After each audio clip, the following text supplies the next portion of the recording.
হাইকোর্টে গিয়েছে ইডি, অর্থাৎ মমতা বন্দ্যোপাধ্যায় যেভাবে এই তদন্তকে আটকানোর চেষ্টা করেছেন তার বিরুদ্ধে এই মুহূর্তে সবচেয়ে বড় খবর, হাইকোর্টে গিয়েছে ইডি। বাংলার মানুষের কাছে ফার্স্ট ব্রেকিং, রিপাবলিক বাংলায় আর বাংলায় মানুষের কণ্ঠস্বর, মানুষের দালাল হয়ে খবর তুলে ধরছি। হাইকোর্টে গিয়েছে ইডি, মমতা বন্দ্যোপাধ্যায় এজেন্সির কাজে বাধা সৃষ্টি করছেন সেই খবর প্রথম তুলে ধরছি। হাইকোর্টে ইডি দৃষ্টি আকর্ষণ করেছে। ইডির বক্তব্য, যেভাবে তদন্তের কাজে বাধা দেওয়া হচ্ছে বা ইনফ্লুয়েন্স করার চেষ্টা হচ্ছে সেইটা বন্ধ করতে হবে।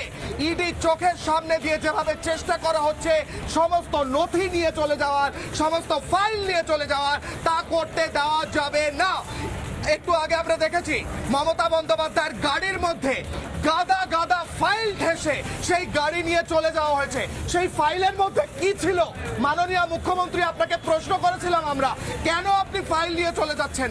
আপনি ওই হলুদ ফাইলে কি লিখে রেখেছিলেন মাননীয় মুখ্যমন্ত্রী যে আপনাকে সেই ফাইলগুলো নিয়ে পালিয়ে যেতে হচ্ছে? মাননীয় মুখ্যমন্ত্রী, আপনি যদি সততার প্রতীক হন তাহলে কেন আপনাকে ফাইল নিয়ে পালিয়ে যেতে হবে? মাননীয় মুখ্যমন্ত্রী, ইডি গিয়েছে হাইকোর্টে। যদি হাইকোর্টে ইডি যে দৃষ্টি আকর্ষণ করেছে সেই খবর এর পরবর্তীকালে যদি আপডেট হয় এবং হাইকোর্ট যদি আপনাকে আটকায় তাহলে আপনি কি করবেন মাননীয়? ঠিক এই মুহূর্তে পিছন দিকে দেখাচ্ছি পরপর গাড়ি বেরোচ্ছে এবং এই বিল্ডিং এর 11 তলায় মুখ্যমন্ত্রী মমতা বন্দ্যোপাধ্যায় রয়েছেন। ইডি গিয়েছে হাইকোর্টে, হাইকোর্টে দৃষ্টি আকর্ষণ হয়েছে। এই মুহূর্তে দেখাচ্ছি পরপর গাড়ি বেরোচ্ছে এবং সেই গাড়িগুলো ভিতর থেকে পার্কিং লট থেকে এক এক করে বেরিয়ে আসছে এবং মমতা বন্দ্যোপাধ্যায় ভিতরে রয়েছেন।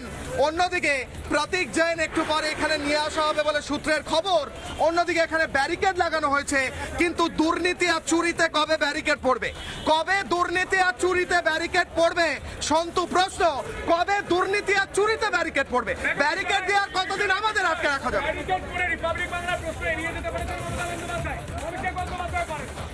এই রাজ্যে, এই দেশে কোন রাজনৈতিক নেতা নেই রিপাবলিক বাংলা প্রশ্ন এড়িয়ে যেতে পারে। প্রশ্ন এড়াতে পারবেন না মমতা বন্দ্যোপাধ্যায়। আপনি উত্তর দিন, গোয়া নির্বাচনে কয়লার টাকা কে ব্যবহার করেছে, কোথা থেকে ব্যবহার করেছে? উত্তর দিন। ডবল ডবল চাকরি বলে চাকরি এ বাংলায় চলে গিয়েছে কেন? কার চুরির জন্য? আপনার দলের চুরির জন্য। চুরি করবেন, ডাকাতি করবেন, মানুষের অধিকার ছিনিয়ে নেবেন, আর আমরা প্রশ্ন করলেই ঝাল লাগবে। বাহ বাবা বাহ বাহ বাবা বাহ বাহ বাবা, অসাধারণ মুখ্যমন্ত্রী মমতা বন্দ্যোপাধ্যায়। দালাল বলছেন, কাদের বলছেন? যারা যুব সমাজের হয়ে প্রশ্ন করে, চাকরি চলে যাওয়ার জন্য প্রশ্ন করে। কিশোর রায়,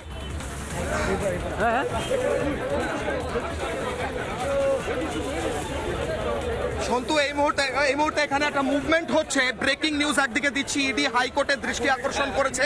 যেভাবে কাজ বন্ধ করার চেষ্টা হচ্ছে, যেভাবে এজেন্সির কাজে ইনফ্লুয়েন্স করার চেষ্টা হচ্ছে, যেভাবে এজেন্সির কাজ বন্ধ করার চেষ্টা হচ্ছে, যেভাবে এজেন্সির কাজ বন্ধ করার চেষ্টা করা হচ্ছে, সেই কারণে ইডি ইতিমধ্যেই হাইকোর্টে গিয়েছে এবং আমি সেখানে ক্যামেরাটা প্লেস করার চেষ্টা করব। একটু পর এখানে সাংবাদিকদের মুভমেন্ট হচ্ছে এবং পুলিশ রিকোয়েস্ট করছে সাংবাদিকদের এই ব্যারিকেডের পিছনে যেতে। তার কারণে এখানে মুখ্যমন্ত্রী বেরোবেন কিনা সেটা এখন এই মুহূর্তে দেখার আমি চেষ্টা করছি বোঝার এই মুহূর্তে কি হচ্ছে সন্তু। এবং এই মুহূর্তে পরপর গাড়ি বেরোচ্ছে এবং গাড়ি বেরোনোর সঙ্গে সঙ্গে এই গোটা এলাকাটা কিন্তু ব্যারিকেড দিয়ে ঘেরা হয়েছে। ব্যারিকেড দিয়ে গোটা এলাকা ঘেরার সঙ্গে সঙ্গে এই পার্কিং লট যেদিকে আছে সেই পার্কিং লটের দিকটা খালি করা হয়েছে। পার্কিং লটের দিক থেকে এখন গাড়ি বেরিয়ে আসবে কিনা মুখ্যমন্ত্রী সেটা একদিকে দেখার, কি অথবা প্রতীক জৈনকেও কিন্তু এখানে নিয়ে আসার কথা চলছে, এমনটাও কিন্তু খবর পাওয়া যাচ্ছে। এই মুহূর্তে বিগ ব্রেকিং নিউজ, ইডি ইতিমধ্যেই হাইকোর্টে দৃষ্টি আকর্ষণ করেছে।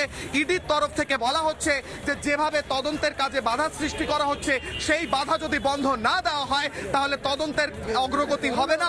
অন্যদিকে মুখ্যমন্ত্রী মমতা বন্দ্যোপাধ্যায়ের গাড়ির ভেতর গাদা খানেক নথি নিয়ে সেই গাড়ি কিন্তু সরে গিয়েছে। সেই নথিগুলো কোথায় গেল সেই প্রশ্নও থাকছে।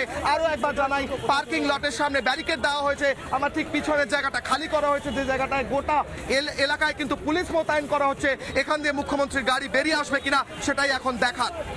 নানা ধরনের কন্টেন্ট দেখার জন্য লাইক করুন, শেয়ার করুন আমাদের ফেসবুক পেজ, সাবস্ক্রাইব করুন আমাদের ইউটিউব চ্যানেল। পাশাপাশি অন্যান্য ব্রেকিং নিউজের জন্য অবশ্যই চোখ রাখুন রিপাবলিক বাংলায়।